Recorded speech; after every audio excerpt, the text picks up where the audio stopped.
Computer గురించి మనము నేర్చుకున్నాం. కంప్యూటర్ని కనిపెట్టింది ఎవరు? Charles Babbage. కంప్యూటర్ కనిపెట్టింది ఎవరు?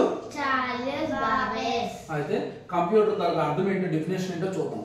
కంప్యూటర్ అంటే common operating machine particularly used trade education and research.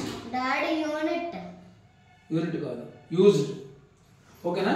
అయితే కంప్యూటర్ అబ్రివియేషన్ ఏంటంటే కంప్యూటర్ అంటే common operating machine particularly used trade education and research. Computer main అది. కంప్యూటర్ లో మెయిన్ పార్ట్స్ ఏంటి? Monitor, CPU, keyboard, mouse.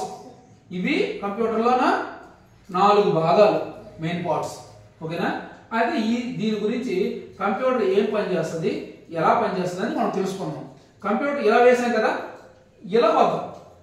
Keyboard, mouse.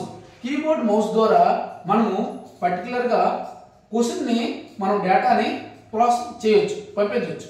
ఏంటి example 1+2 అనేది మనం డేటాని ఇన్పుట్ చేయొచ్చు. ఇన్పుట్ చేస్తే దీనిలో అది సిపియు అంటే ఏంటి? Central processing unit. Central processing యూనిట్లో ఏమవుతాయి?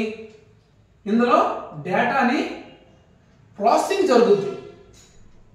ఈ కీబోర్డ్ ద్వారా మనం ఇచ్చాం కదా, ఇచ్చిన డేటాని సిపియులో ప్రాసెసింగ్ జరుగుతుంది. ప్రాసెసింగ్ జరిగిన తర్వాత మానిటర్లో క్వశ్చన్ అండ్ ఆన్సర్ డిస్ప్లే అవుతుంది. క్వశ్చన్ అండ్ ఆన్సర్ డిస్ప్లే అవుతుంది. మానిటర్లోన క్వశ్చన్ అండ్ ఆన్సర్ డిస్ప్లే అవుతుంది.